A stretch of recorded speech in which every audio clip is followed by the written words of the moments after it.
Hello बच्चों, welcome back to my YouTube channel maths plaza. तो बच्चों, आज मैं इस वीडियो में Bihar board class 9th Hindi chapter 7 जिसका नाम है टॉलस्टॉय के घर में, टॉलस्टॉय के घर में, और इस चैप्टर के लेखक हैं राम कुमार। चैप्टर के लेखक कौन है? राम कुमार। और ये चैप्टर जो क्या है, रिपोर्टाज है, ठीक है। चैप्टर क्या है पूछेगा कि टॉलस्टॉय के घर में पाठ कौन सी है? कविता, कहानी, एकांकी, निबंध। ये चैप्टर जो टॉलस्टॉय है, क्या है? टॉलस्टॉय। पहले हम लोग इसमें लेखक के परिचय के बारे में देखते हैं, लेखक के जीवन के बारे में देखते हैं। तो क्या लेखक का जीवन परिचय, ठीक है। लेखक कौन है? राम कुमार, ठीक है ना। राम कुमार का जीवन परिचय, उसका कब जन्म हुआ, कब मृत्यु हुई, माता पिता कौन थे, क्या क्या पढ़ाई लिखाई था, ठीक है ना। उसके बाद क्या क्या लेख वगैरह लिखे हैं। तो सबसे पहले आप इसका पहला पॉइंट जो लिखेंगे उसका लिखेंगे जन्म। राम कुमार मरण ठीक है, यहाँ पे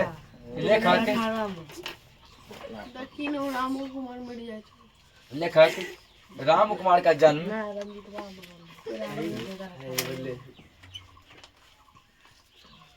लेखक राम कुमार का जन्म सन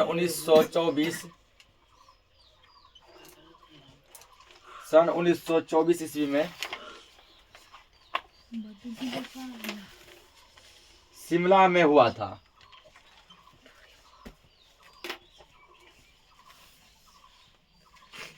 शिमला में हुआ था।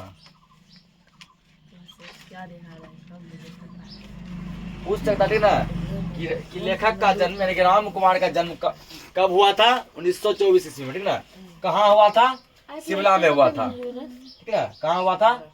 शिमला में हुआ था। दूसरा पॉइंट यहाँ बन सकता है, इसकी प्रारंभिक शिक्षा जो शिमला में ही हुई। प्रारंभिक का मतलब हुआ प्राइमरी शिक्षा, ठीक ना। 1 से लेकर 5 तक की शिक्षा, पढ़ाई लिखाई कहाँ पर हुई? तो शिमला में ही हुई है, ठीक ना। सेंट स्टीफेंस कॉलेज दिल्ली से अर्थशास्त्र में इन्होंने एमए किया। तो पूछ सकता है कि राम कुमार ने किस कॉलेज से एमए किया? जिसके कॉलेज का नाम है सेंट स्टीफेंस कॉलेज। कहाँ है? दिल्ली में। कहाँ है? दिल्ली में। किस विषय से एमए किया? अर्थशास्त्र से, यानी कि जिसको इकोनॉमिक्स कहते हैं, ठीक ना। इकोनॉमिक्स से, अर्थशास्त्र से एमए किया। सेंट स्टीफेंस कॉलेज का नाम है saint Stephen's college. Saint Stephen's college जो कहाँ पर है? दिल्ली में। सेंट स्टीफेंस कॉलेज दिल्ली से अर्थशास्त्र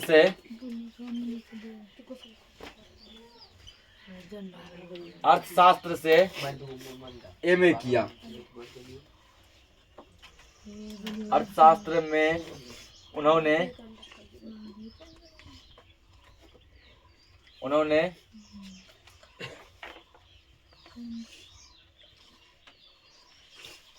एमए किया। तो पूछा जा सकता है कि राम कुमार ने किस कॉलेज से एमए किया? सेंट स्टीफेंसन कॉलेज से। किस कॉलेज से? सेंट स्टीफेंस कॉलेज से, ठीक ना। ये कॉलेज कहाँ पर है? दिल्ली में। किस विषय में एमए किया? अर्थशास्त्र में, यानी कि इकोनॉमिक्स में। तीसरा पॉइंट यह बन सकता है, इसी दौरान उन्होंने प्रख्यात चित्रकार Sailoz Mukherjee Sarada Ukil college of art से चित्रकला की शिक्षा ली, ना। इसको चित्रकला का भी अच्छा नॉलेज था। चित्रकला का भी अच्छा नॉलेज था। चित्रकला ये कहाँ सीखे थे ना? Sharda Ukil school of art. School क्या नाम है? Sharda Ukil school of art. और इसके जो टीचर है, उस टीचर का क्या नाम था? सैलोज मुखर्जी। सैलोज मुखर्जी। ये होगा, दिखा देते हैं।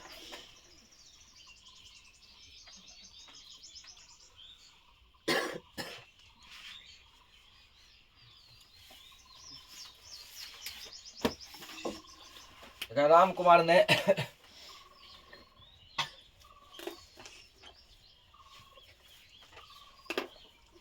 राम कुमार ने Sharda Ukil school of art, school का नाम है शारदा उकील स्कूल ऑफ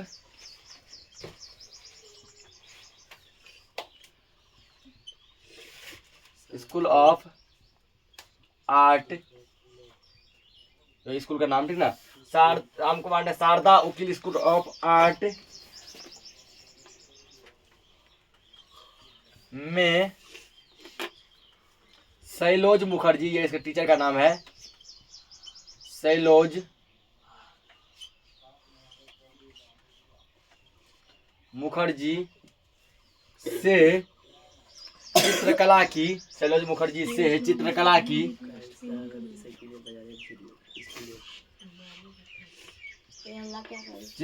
की शिक्षा ली,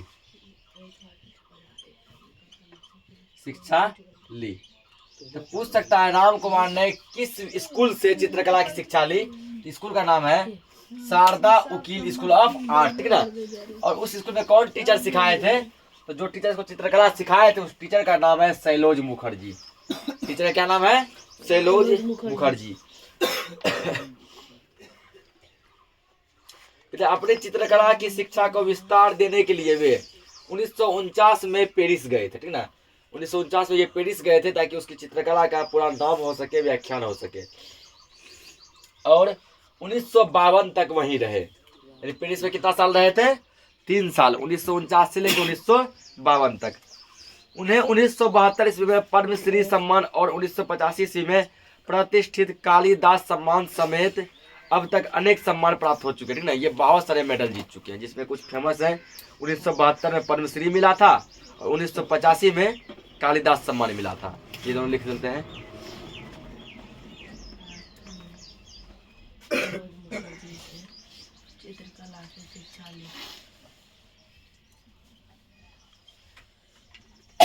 राम कुमार को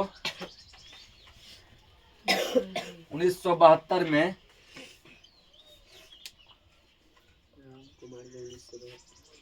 राम कुमार को 1972 ईस्वी में पद्मश्री सम्मान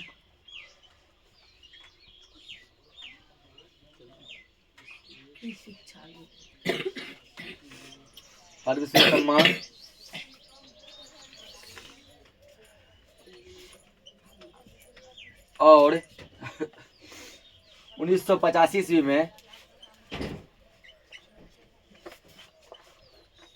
1985 ईस्वी में प्रतिष्ठित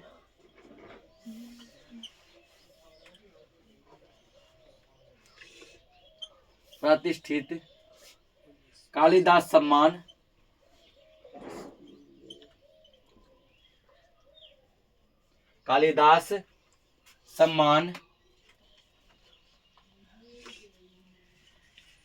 प्राप्त हुआ। पूछ सकता ठीक ना कि राम कुमार को पद्मश्री सम्मान कब मिला था, 1972 ईस्वी में।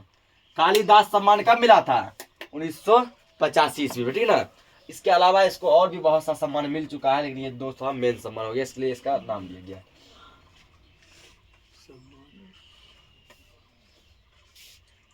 ठीक ना।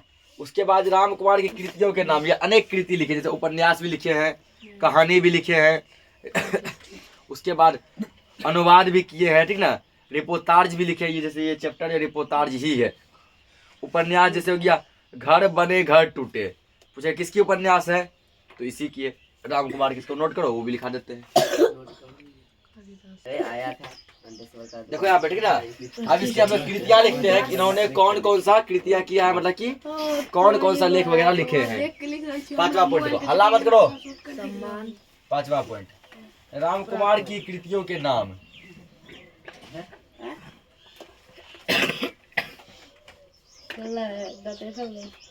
राम कुमार की राम कुमार की कृतियों के नाम है ना। अब नाम है क्या क्या लिखा, क्या क्या लिखे हैं, उपन्यास लिखे हैं, ठीक ना।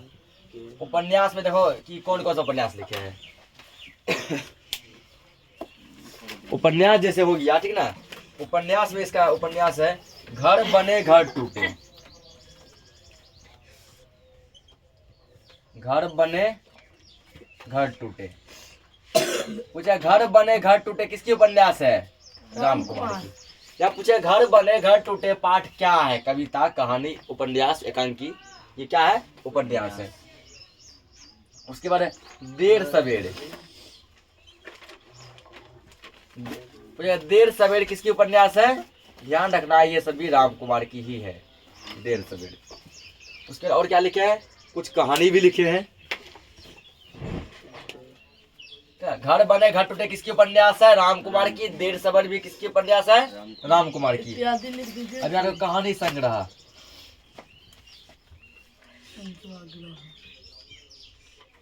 कहानी संग्रह, कहानी में क्या क्या लिखे हैं? कहानी में जैसे देखो, कहानी है हुस्ना बीबी,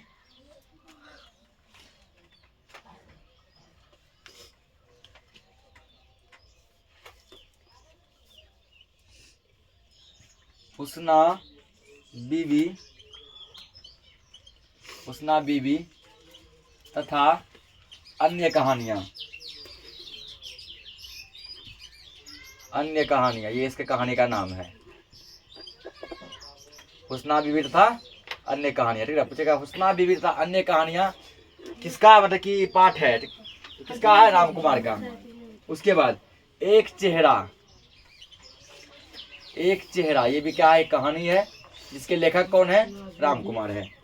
उसके समुद्र, समुद्र भी क्या है? कहानी है, उसके लेखक राम कुमार है।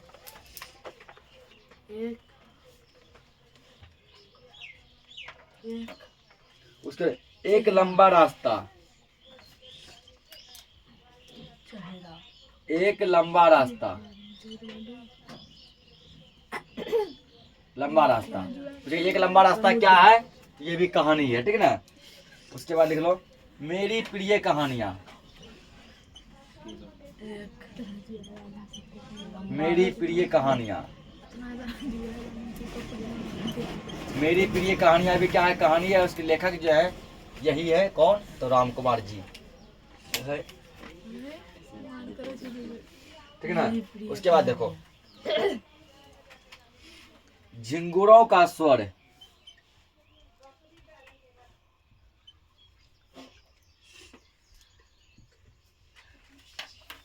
झिंगुरों का स्वर इत्यादि कर दो,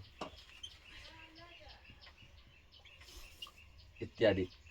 तो पूछेगा हुस्ना बीबी तथा अन्य कहानियां के लेखक जो कौन है? राम कुमार। एक चेहरा के लेखक कौन है? राम कुमार। अब पूछेगा एक लंबा रास्ता, इस पाठ के लेखक कौन है? तो राम कुमार। ठीक है ना। ये सभी इसी का क्या है? तो रचा हुआ पाठ है।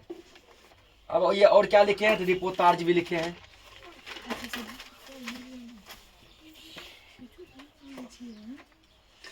रिपोर्टार्ज।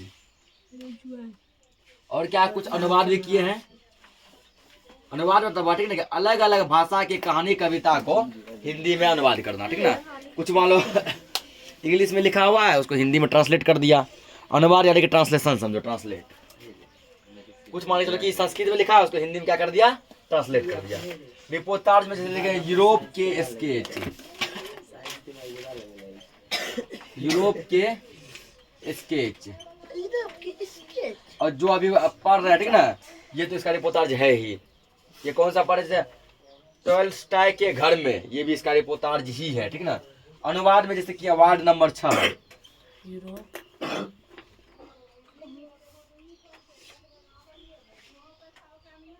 वार्ड नंबर 6 इसका अनुवाद किया। और किसका अनुवाद किया है? अपनी छाया। ठीक है ना। अपनी छाया, इसका ये क्या किया? अनुवाद किया है। ठीक है ना। तो ये टोटल इसका कृतियां हो गया। आगे देखो राम कुमार के साहित्य में निम्न वर्गीय कम्बाई जीवन गहरी अनुभूति और संवेदना के साथ व्यक्त हुआ है। ये अक्सर जो अपने कहानी कविता में निम्न वर्गीय मतलब कि ठीक ना, कि गरीब व्यक्तियों के बारे में इन्होंने बताया है। उनके साहित्य में भावुकता और बड़ बोलेपन के लिए कोई स्थान नहीं है। ये अपने साहित्य में कभी भी किसी के प्रति भावुकता नहीं दिखाते हैं। वे मानवीय संबंधों के छीजन और संतास्त्र को विश्वसनीयता के साथ पाठकों के सामने पेश करते हैं। राम कुमार का कथाकार यायावरी और चित्रकला से समृद्ध हुई उस भावभूमि पर मिलता है जहाँ विस्तृत अनुभव संसार और मानवीय गरिमा को कभी ना आहत करने वाली है। अब समझो इस पाठ के बारे में जो हम लोग पढ़ने वाले हैं टॉलस्टॉय के घर में। प्रस्तुत पाठ टॉलस्टॉय के घर में उनकी प्रसिद्ध पुस्तक यूरोप के स्केच से संकलित है, ठीक ना। देखो ये इसी संकलित है। पूछेगा टॉलस्टॉय के घर में ये पाठ जो है किस रिपोर्टाज से संकलित है? यूरोप के स्केच। किससे संकलित है? यूरोप के स्केच। तो यहाँ एक पॉइंट बन रहा है, इसको हम लोग लिख लेंगे। अब देखो पाठ में से यही पाठ जो हम लोग पढ़ने वाले हैं टॉलस्टॉय के घर में। तो पहले तो पूछेगा ये पाठ क्या है? तो ये पाठ एक रिपोर्टाज है। ये पाठ क्या? एक रिपोर्टाज है, ठीक है। तो देखो जिस पाठ को पढ़ रहे हैं उसके बारे में पहले पता होना चाहिए कि आप लोग क्या पढ़ रहे हैं। कहानी पढ़ रहे हैं, कविता पढ़ रहे हैं, निबंध पढ़ रहे हैं, रिपोर्टाज पढ़ रहे हैं, क्या पढ़ रहे हैं। क्या लिखेंगे? टॉलस्टॉय के घर में, टॉलस्टॉय के घर में पाठ एक रिपोर्टाज है। ये पाठ क्या है? एक रिपोर्टाज है, ठीक ना।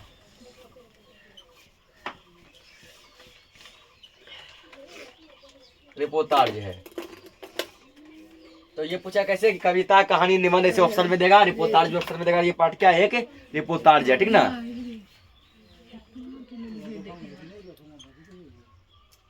आगे हम लोग और समझते हैं ये पाठ कहाँ से लिया गया है। तो ये पाठ जो है इसका एक प्रसिद्ध क्या है? तो प्रसिद्ध एक रिपोर्टाज है क्या? तो यूरोप के स्केच। यूरोप के स्केच, उसी पाठ यूरोप के स्केच से ये संकलित है, ठीक ना। यूरोप के स्केच से क्या है? संकलित है। ये भी हम लोग लिख सकते हैं कि टॉलस्टॉय के घर में प्रस्तुत पाठ टॉलस्टॉय के घर में, टॉलस्टॉय के घर में, ना, लेखक की प्रसिद्ध पुस्तक, हल्ला मत कीजिए, लेखक की प्रसिद्ध पुस्तक, लेखक की प्रसिद्ध पुस्तक यूरोप के स्केच,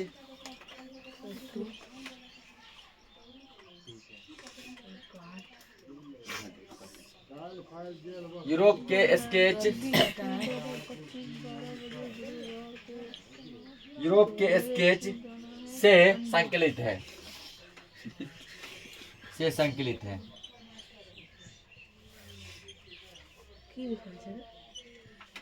पूछेगा, ठीक ना। टॉलस्टॉय के घर में ये पाठ कहाँ से संकलित है? यूरोप के स्केच। यूरोप के स्केच, इस पाठ से क्या है? ये संकलित है, ठीक ना। तो वे सन 1949 में चित्रकला का अध्ययन करने के लिए पेरिस गए थे। वे मतलब कौन? तो लेखक, ठीक ना। ये भी पॉइंट देखिए, तो 2 बार पॉइंट आ चुका है, लग रहा है इम्पोर्टेंट है, ठीक ना। ये लेखक राम कुमार, लेखक अभी देखने और लेखक राम कुमार, ठीक ना। 1949 में चित्रकला का अध्ययन करने के लिए,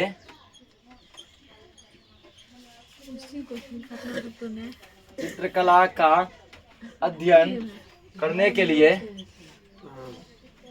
घर में लेखक राम कुमार 1949 में चित्रकला का अध्ययन करने के लिए, लेखक के लिए पेरिस गए, पेरिस गए थे।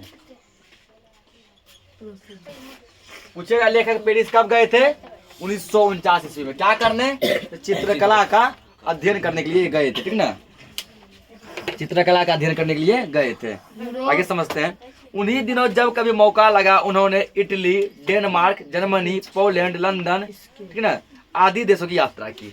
ये सभी देश यूरोप महादेश में आते हैं। जैसे इटली हो गया, डेनमार्क हो गया, जर्मनी हो गया, पोलैंड हो गया, ये सब देश किस महादेश में आते हैं? यूरोप महादेश में आते हैं। और लेखक क्या के सब देश ये घूमे। 1955 ईस्वी में जब प्राग में उनके चित्रों की प्रदर्शनी आयोजित हुई तब उन्हें दूसरी बार यूरोप का अवसर मिला। यानी कि ये 1955 ईस्वी में फिर यूरोप गए 6 साल के बाद, ठीक ना। इस बार उन्होंने पेरिस के अलावा सोवियत संघ, फिनलैंड, ऑस्ट्रिया, हंगरी आदि देशों की यात्रा की। तो दूसरी बार गए सोवियत संघ। सोवियत संघ किसको कहते हैं? रूस को, ठीक ना। सोवियत संघ, फिनलैंड, ऑस्ट्रिया, हंगरी, ये सब यूरोप महादेश के देश का नाम है। ये सभी देश ये घूम के आए। यूरोप के स्केच में उन्हीं यात्राओं के रिपोर्टाज हैं, ठीक ना। ये रिपोर्टाज वहीं से निकला है। एक निरुद्देशीय यात्री की तरह घूमते हुए जो कुछ देखा, महसूस किया, उन्हीं स्मृतियों को उन्होंने इस पुस्तक में संजोया है।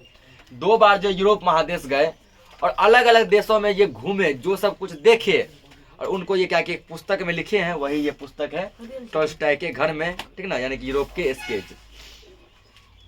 इन रिपोर्टाजों में तत्कालीन यूरोप की साहित्यिक, सांस्कृतिक जगत की, ठीक ना, तस्वीरें हैं। तो दूसरे विश्व युद्ध के कारण उत्पन्न बिखराव से बाहर निकलने की कोशिशों की मार्मिक छवियों का भी दर्ज है। इसमें युद्ध के बारे में भी बताया गया है, ठीक ना, कि दूसरा विश्व युद्ध जो हुआ था वो क्यों हुआ था।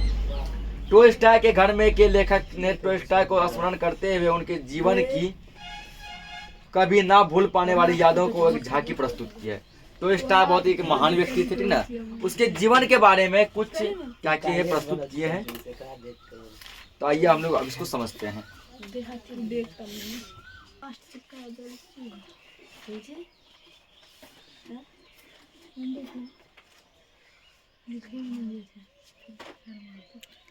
अब समझो इसके बारे में पूरा। या टॉल्स्टॉय के घर में चित्रकार और लेखक राम कुमार द्वारा रचित रिपोर्टाज है। ये लेखक राम कुमार जो है ये लेखक भी हैं और क्या है, चित्रकार भी हैं, दोनों हैं, ठीक ना। और इसके इस पाठ के लेखक जो है, रचयिता जो है वो वही है, राम कुमार हैं, ठीक ना। उसके इसमें उन्होंने विश्व युद्ध रूपी लेखक टॉल्स्टॉय के घर की यात्रा का भाव वर्णन किया है, ठीक ना। टॉल्स्टॉय के घर के बारे में ये क्या कि एक अपना भाव जो है प्रस्तुत किया, अपनी भावना को बताए हैं। यह रिपोर्टाज उनकी पुस्तक यूरोप के स्केच से संकलित है। ये तो दिखाई दिए हैं कि प्रस्तुत पाठ जो है इसकी पुस्तक है यूरोप के स्केच, इसी से ये संकलित है। लेखक मॉस्को से सुबह का नाश्ता करके टॉल्स्टॉय के घर गाड़ी से चलता है। मॉस्को क्या है, एक जगह है, वहां से क्या करते हैं, गाड़ी पकड़ कर टॉल्स्टॉय के घर की तरफ चलते हैं, ठीक ना। उसके साथ उसके रूसी मित्र यूरा भी हैं। तो पूछेगा कि लेखक का रूसी मित्र कौन था? यूरा, ये लिख लेंगे, ठीक ना। ये ऑब्जेक्टिव में पूछा जा सकता है। लेखक राम कुमार, रूसी मित्र मतलब रूस देश का मित्र, ठीक ना। लेखक राम कुमार का रूसी मित्र, रूस का मित्र, रूसी मित्र यूरा था।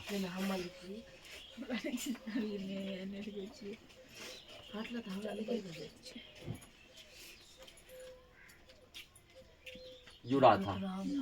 लेखक का रूसी मित्र कौन था? यूरा था, ठीक ना। यानी पूछेगा लेखक के रूस के मित्र का नाम क्या था, रूस में रहने वाले मित्र का क्या नाम था? तो यूरा नाम था, ठीक ना। उसे टॉल्स्टॉय के 2 प्रसिद्ध उपन्यास आना कारेनिना और युद्ध और शांति पढ़ने के बाद स्थान के प्रति आकर्षण पैदा हुआ, ठीक ना। ये मित्र कैसे बने? इसका जो है 2 क्या किए थे, उपन्यास पढ़े थे ये यूरा।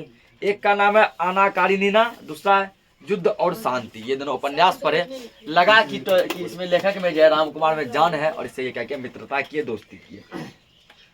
कार तेजी से चल रही थी, उनके मित्र कार में बैठे बैठे ही सो रहे थे, ठीक ना।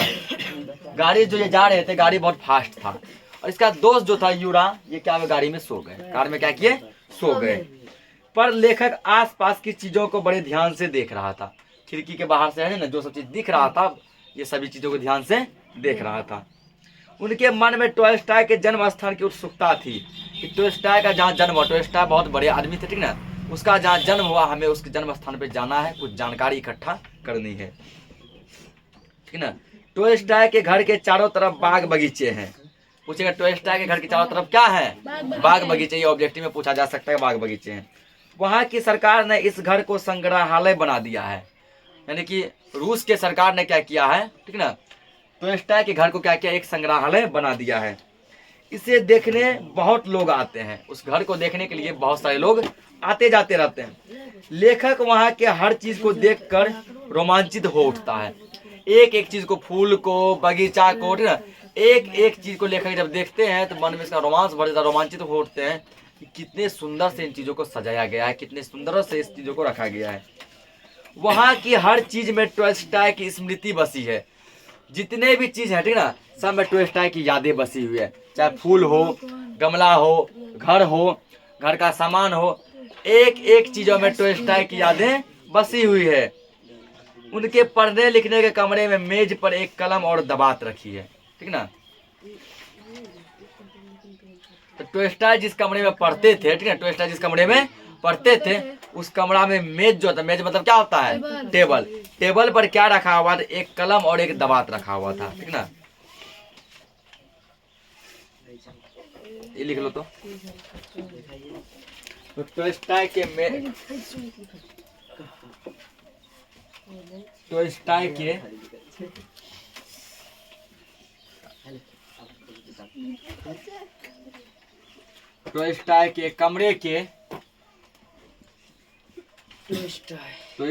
कमरे के मेज पर, मेज मतलब टेबल, ठीक ना, मेज पर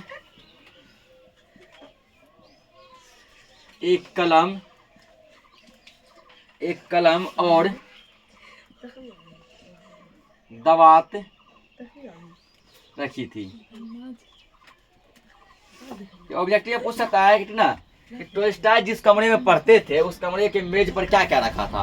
ऑप्शन देगा, ऑप्शन ए कलम, ऑप्शन बी देगा दवात, ऑप्शन सी देगा कलम और दवात दोनों, ऑप्शन डी देगा इनमें से कोई नहीं। ऑप्शन सी हो जाएगा, जैसे मानिए कलम और दवात दोनों, ठीक ना। ये रखा हुआ था। यह मकान का महत्वपूर्ण हिस्सा था। टॉल्स्टॉय के इतने बड़े घर का, बिल्डिंग का सबसे महत्वपूर्ण हिस्सा यही कमरा था जिस कमरे में वो पढ़ाई लिखाई किया करते थे। अलमारी में बहुत सी किताबें सजी हुई थी, उसी कमरा में एक अलमारी लगा हुआ था। अलमारी में इसके बहुत सारे बुक रखे थे जो कि अपने समय में ये पढ़ा करते थे। इसकी सादगी देखने लायक थी, इतना बुक रखा हुआ था ना, और इस तरह से सजा कर रखा गया था कि वो देखने लायक था। लेखक मकान में प्रत्येक कमरे का अभिभूत होकर वर्णन करता है। बारी बारी से सभी कमरे में गए, पढ़ने वाले रूम में, किचन रूम में, बाथरूम में, ठीक ना, उसके बाद जो बेडरूम में, ड्राइंग रूम में, गेस्ट रूम में, अलग अलग प्रकार के सभी रूम में गए और सभी रूम के बारे में पूरा विस्तृत जानकारी दी, उसका बखान किए। इस संग्रहालय को देखकर लेखक टॉल्स्टॉय के साथ साथ उनके उपन्यासों के पात्रों से भी मिलता महसूस करता है, ठीक ना। लेखक टॉल्स्टॉय जो क्या किया, जो उपन्यास लिखे थे उसको भी था पढ़े, और पढ़ने के बाद जो है उसको भी क्या किया, अपने जीवन में, अपने मन में महसूस किए, ठीक ना। 2 घंटे तक मकान में घूमने के बाद वो टॉल्स्टॉय की समाधि पर जाते हैं। समाधि पूछे क्या है, समाधि वह स्थान है जहाँ पर इसको जला कर क्या किया गया है, उसकी एक समाधि बनाता है ना। जैसे मान के चलो जहाँ पे जला के जहाँ पे उसका समाधि को गाड़ता है वहाँ पे एक स्थान बना दिया जाता है। जैसे महात्मा गांधी का भी समाधि है ना। उसके बाद जो है ये क्या कहता है, राजीव गांधी का है, पंडित जवाहरलाल नेहरू का है, सभी का समाधि है।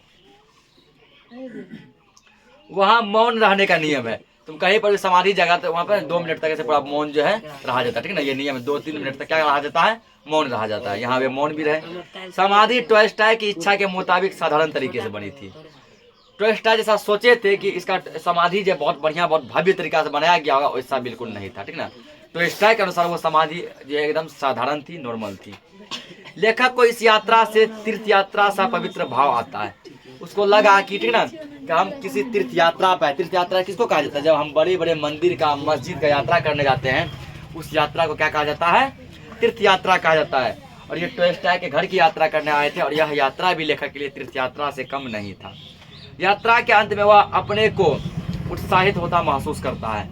जब यात्रा खत्म हो गया तो ये अपने आप को पाया कि हम जो है बहुत ही ज़्यादा खुश हैं, ठीक ना। ऐसे ऐसे यात्रा हमें जीवन में करनी चाहिए। इसी के साथ यह पाठ खत्म हो जाता है। मिलते हैं नेक्स्ट लेक्चर में, तब तक के लिए जय हिंद, जय भारत।